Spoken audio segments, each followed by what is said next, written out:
Welcome back to Girlfriend Betrayal Diaries. Have you ever trusted someone so much, only to have them break your heart in ways you never imagined? Let me know in the comments if you've ever experienced betrayal like this.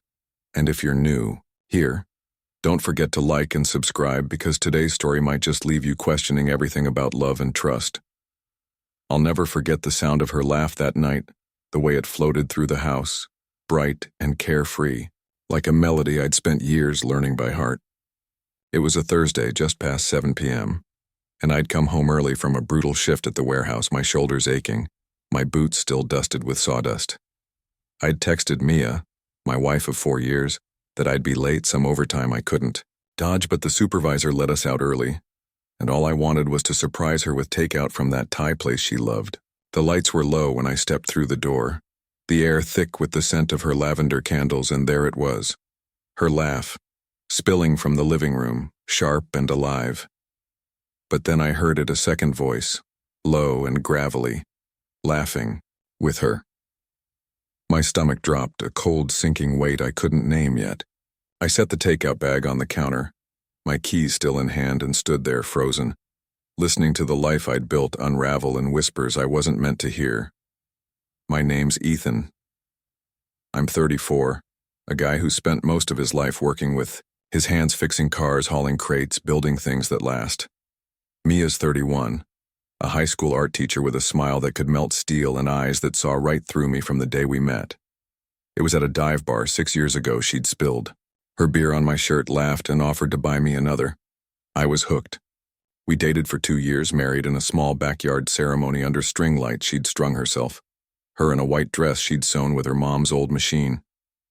I'd never been good with words, but with Mia, I didn't need to be. She knew I'd stay up late fixing her car when it broke down, knew I'd save every extra dime to take her camping by the lake she loved. We weren't perfect, but we were solid, or so I thought. The cracks started small, so subtle I dismissed them as my own paranoia. About 6 months ago, Mia started coming home later, grading papers, she'd say, or meeting with parents. She'd always been dedicated, so I didn't question it. But then her phone became her shadow, always buzzing, always angled away from me, her fingers flying over the screen with a focus I hadn't seen in years. "Just work stuff," she'd mutter when I asked, her voice clipped, her eyes avoiding mine. She stopped wearing the silver bracelet I'd gotten her for our anniversary, said it kept snagging on her sweaters.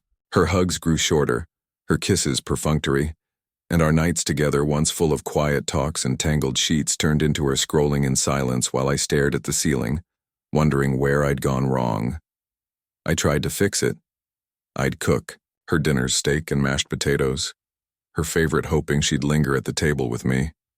One night I even planned a surprise weekend at the lake, packed the cooler and everything.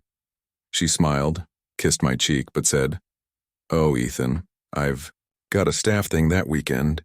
Rain check?" Her eyes flickered, just for a second, and I nodded, swallowing the lump in my throat. The late nights piled up, her car pulling in at 10, 11, midnight. Her hair mussed, her makeup smudged in ways it never was after school. She'd smell faintly of smoke, not hers, and I'd catch her humming songs I didn't know, songs we'd never shared. I'd ask, casual as I could, "Rough day?" She'd shrug, "Yeah, just busy," and disappear into the shower, leaving me with the echo of her lies. The suspicion ate at me, slow and steady, like rust on metal. I'd wake up to her whispering into her phone in the kitchen, the words too soft to catch, her shadow pacing in the dark. I'd find receipts in her purse, coffee shops I'd never been to, bars we'd never visited together. Once I saw a text flash on her screen before she snatched it away. "Miss you already." She said it was her sister, but her sister lived 3 states away, and Mia hadn't called her in months. I didn't want to be the jealous husband. I'd seen what that did to my dad, driving my mom away with his doubts, but the pieces didn't fit anymore. So I started watching, listening, waiting for the truth to slip through the cracks she couldn't hide. That Thursday night, it did. I crept toward the living room, my boots silent on the hardwood, the takeout cooling behind me. The voices grew, clearer, hers, light and teasing, and his, rough and familiar in a way that made my skin crawl. I rounded the corner, and there they were, Mia on the couch, her legs tucked under her, a glass of wine in hand, and him, Nick, her ex from college, sprawled beside her, his arm slung over the backrest inches from her shoulder. Nick, the guy she'd dated before me, the one she'd called a selfish prick who dumped her for some sorority girl. He was here, in my house, grinning at my wife like he owned her. The room spun, my breath catching as Mia leaned into him, her hand brushing his knee, her laugh cutting me deeper than any knife ever could. "Ethan," Mia's voice snapped me back, her eyes wide with shock as she saw me in the doorway. The wine glass tipped, spilling red across the cushion, but she didn't move. Nick smirked, slow and deliberate, like he'd been waiting for this. "Hey, man," he said, casual as hell. "Didn't hear you come in." I stood there, keys biting into my palm, the air so thick I could barely breathe. What the hell is this?" I managed, my voice low, trembling with a rage I didn't know I had. Mia scrambled to her feet, smoothing her skirt, her face, a mask of panic. "It's not what it looks like, Ethan. Nick just stopped by to what?" I cut her off, stepping closer, my eyes locked on hers. "To drink my wine, sit on my couch, touch my wife?" Nick chuckled, standing now, towering over me with that smug bastard grin. "Relax, dude," she invited me, said you're never around. The words hit like a freight train, but it was Mia's silence that broke me. She didn't deny it, didn't fight back, just stood there, her lips pressed tight, guilt written in every line of her face. "How long?" I asked, my voice cracking, the question I'd dreaded for months spilling out. She looked away, her hands twisting together, and Nick answered for her. "Few months." She needed someone who actually sees her, not some workhorse. Who, "Shut up," I snarled, my fist clenching, but I turned to Mia. "Say it. Tell me." Her eyes met mine, wet with tears she didn't deserve to shed. "Ethan, I didn't mean for it to happen. It just did." The room tilted, my heart shattering into pieces I couldn't pick up. 4 years? 4 years of love, trust, late nights fixing her world, and she'd thrown it away for him. I don't know how long I stood there, the silence screaming louder than words. Mia stepped toward me, her hand outstretched.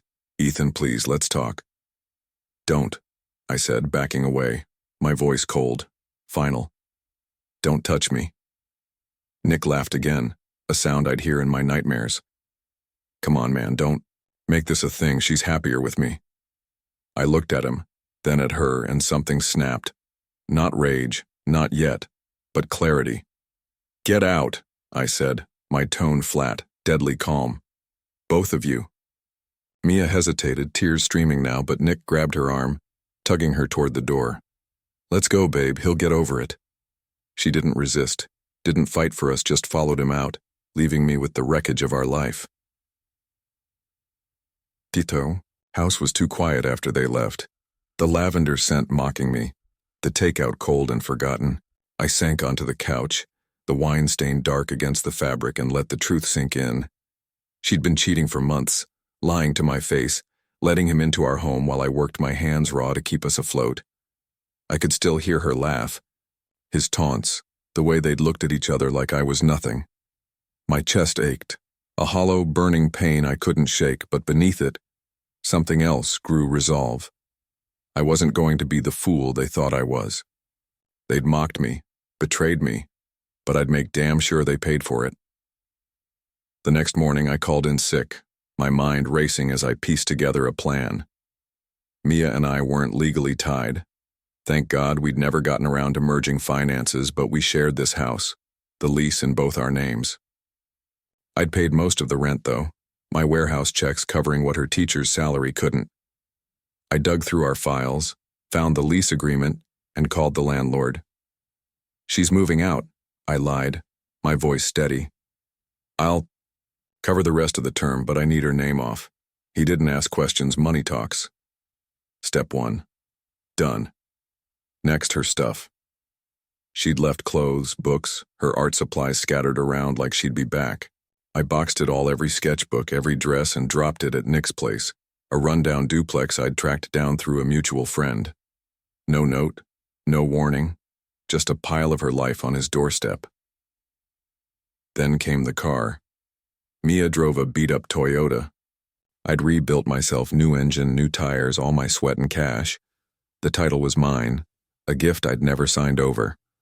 I listed it online that afternoon, sold it to a guy for $5,000 by nightfall.